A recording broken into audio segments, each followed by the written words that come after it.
Thank you all for coming. Thank you, Chief, for hosting us here. Today. Obviously, I'm joined by our Police Chief David Smith, Bob Lukashevitz from Crime Stoppers, John Trott, who is the union president for the Transit Union, as well as Miguel Velasquez, who is the president and CEO of our Transit Authority. So we're here today to bring back attention to a case that took place at 3 p.m. on June 18th on an RTS bus when a driver who was doing something truly heroic. He was doing his job. He was doing his job. He was out there on his route doing that job that allows him to provide for his family, but more importantly, that allows him to provide a critical function to the families who rely on bus services to get to school and work and medical appointments. RTS workers and the work that they do resonate with me. I need people to understand that during COVID, RTS bus drivers were on the job. After COVID, RTS bus drivers were on the job. RTS went through a massive reorganization system for bus services, and as I was coming in to become mayor, the school district almost didn't have bus service. Almost didn't have bus service. So many of your children in our community would not have been able to get to school on time after COVID had RTS not altered their plans to be able to work with the school district at the time to make sure that our kids in the community got to school. So I'm telling you this story because we must understand the front line that our RTS bus drivers do on a regular basis to make sure that a large majority of our people who don't have cars in our community don't have cars, and they rely on RTS bus service. They really are our frontline workers. So to have a RTS bus driver pull up on a stop on Bay Street, open the door just like he does every day, and to have a coward shoot him with a BB gun is cowardly. He has had extensive injuries, and this has altered his life. He had no opportunity to protect himself, and when you're driving a bus, what are you supposed to do when you're doing your job? This person is still out here walking amongst us. A photo was released. The RPD has released and posted a picture of the suspect on June 19th. But so far, no one has come forward with enough information. So I want to ask folks to come forward. But today, I'm announcing, and you'll hear from Bob Lukashevitz in a second, that Rochester Area Crime Stoppers is including this among the many, this cowardly act among the incidents in its reward fund. I have donated $1,000 to this reward fund, and Bob will talk about Crime Stoppers, but in a Crime Stoppers reward fund, you can get up to between $500 and $2,000 for information leading to the apprehension of the suspect, and you can do it anonymously. Anyone who provides information can be eligible for a cash reward. This cowardly act was more than just an assault on one of our bus drivers. It was an assault on our entire community. It was an assault on everyone who serves the public, and it was assault on every member of the public who relies on the critical services, which is everyone. Nobody should have to go to work in fear that someone might try to harm them in their workplace. Those who serve the most vulnerable people in our community shouldn't have any reason to fear their customers. Somebody knows who this suspect is. Somebody knows who he is and what he did. And somebody needs to come forward with that information and help us make an arrest. And that's why I'm glad that Crime Stoppers has stepped forward to include this incident in its reward fund. As I said, I was proud to be able to donate to this fund. And just to be clear, donations to Crime Stoppers aren't applied to individual crimes. And that's why my contribution will go to the entire Crime Stoppers, will go into the Crime Stoppers pot. But I am glad to make this donation because I value this incredible resource we have in our community. Crime Stoppers is an important tool in our crime-fighting toolbox because it empowers our most valuable resources, the community we serve. And for this and every other open criminal case, the police need information from the community to make an arrest, And Crime Stoppers helps us get that information. So if you have information on this or other incidents, tell us what you know. You can call 311, and I'm sure the chief will reiterate this. You can call 311 or 911. As you know, we launched the Reported app. You can use the Reported app. You can send an email to the RPD tip line at cityofrochester.gov. You can call Crime Stoppers anonymous tip at 423-9800.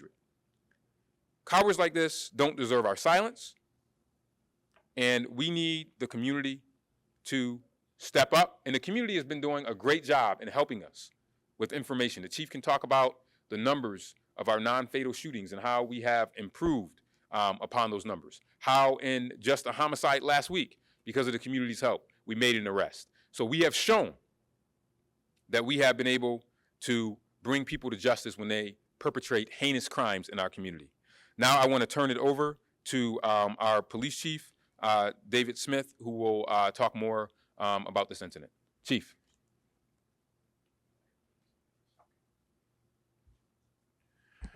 Thanks, Mayor. Yeah, just to reiterate, we put the picture of this individual out shortly after the event.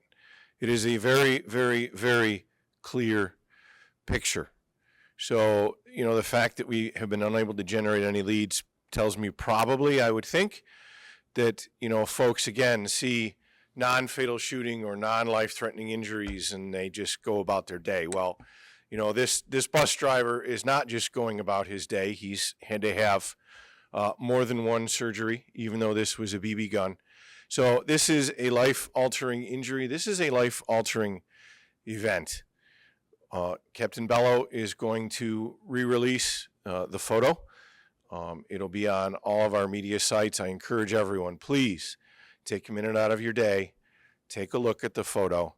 Someone knows who did this. Someone knows who changed this bus driver's life forever. Someone needs to please give us a call. There's multiple ways, as the mayor said. Crime Stoppers, 311, 911. Go to the website, go to the Reported app, call the mayor's office. He'll get me the information. We get information through John Brock at the mayor's office all the time. So please, it's worthy of taking a look, giving us a hand, helping us bring this person to justice. I'm going to pass it over to Bob Lukashevitz from Crime Stoppers. Thank you, Chief. Thank you, Mayor Evans. Thank you, Chief Smith. I just want to say a word about the work we do at Crime Stoppers, but I want to mention as well to those in attendance here and to those listening, the support we've received from the mayor's office ever since this mayor's taken office has been incredible. He's supported Crime Stoppers financially. He's supported Crime Stoppers' mission, and he's done it quietly and very effectively. And I think it's important to mention that as we all look for ways to combat some of the crime occurring in the community, Mayor Evans has stepped up, and I want to be clear about that. He has helped us a great deal. A little bit about Crime Stoppers, so we have the information out there. Yes, we're a reward fund. We've been in the Rochester community since 1983. We're a nonprofit. We operate on the good graces of many corporate donors who help fund us, and there's a few grants that help supply our reward fund. But the reward fund is anonymous, and for those of you who are hearing my voice and listen to the mayor and the chief today, the calls come in through the tip line. They are anonymous. We're not going to ask your name. The information is then sorted out through investigators to work on it to understand if there's value to it. The information is then processed through the police department, whatever agency is responsible for that. And it's not a situation where we ask people for their name, not a situation where we ask people to testify in court. If the information is there, if it bears fruit, if it's worthwhile, that's not necessary, and that's how Crime Stoppers operates. So understand it's anonymous.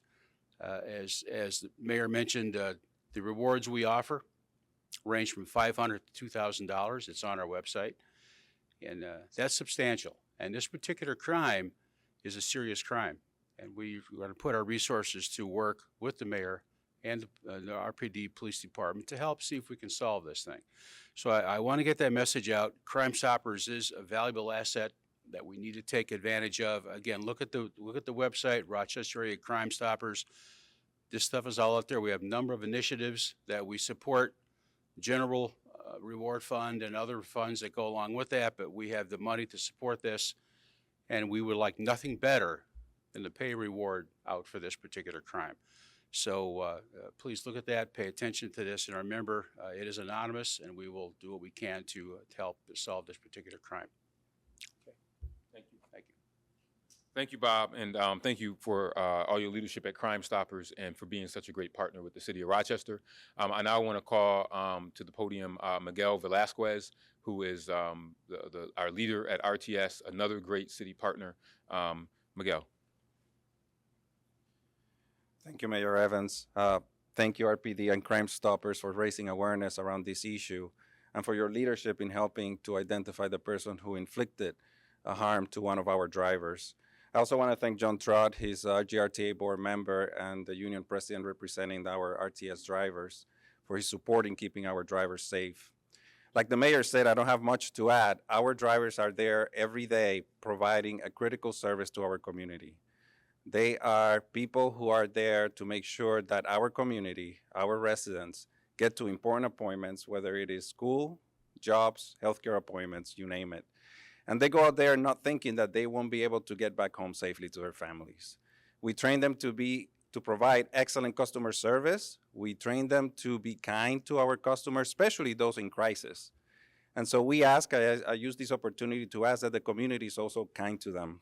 And one way of doing that is to help identify this person, to send the message that this is not right, that our drivers are providing a critical service and they can be out there doing it safely as they should. So thanks again, Mayor, RPD, Crime Stoppers, for all your support. Thank you, Miguel. And this can't be normalized. This is not a normal situation. And if we don't give support to this driver and his family, we're saying that this is okay and this is normal. And we need to send a message that it is not.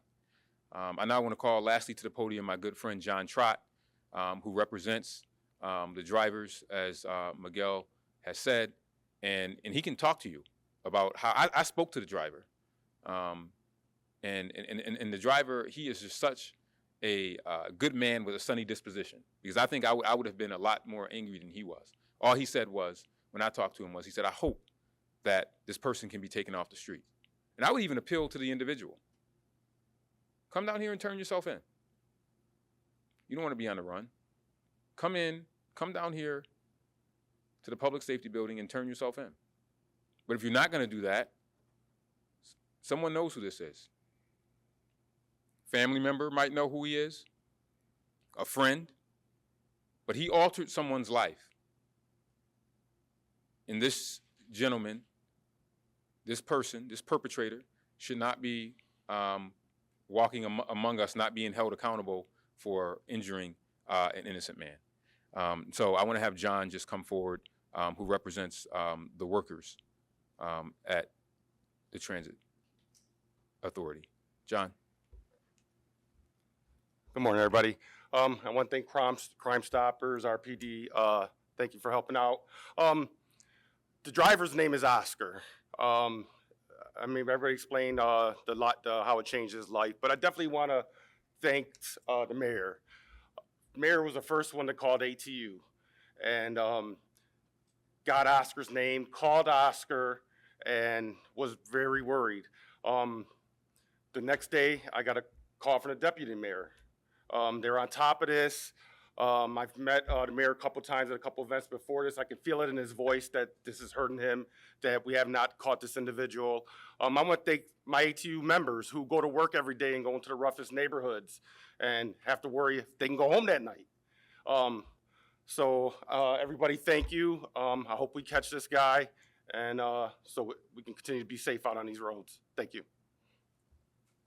Thank you, John, and thank you to all of our RTS drivers who are really part of our first responders on the front line.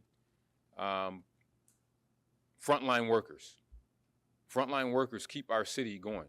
Our police, our fire, 911. ambulance, bus drivers, both school bus drivers as well as our RTS bus drivers. And our RTS bus drivers not only transport older residents, they also transport our kids. So we owe it to these people because our city would come to a standstill if we didn't have our RTS drivers driving. It just would. A large portion of our residents rely on this important service. So we owe it to them to make sure that they are safe.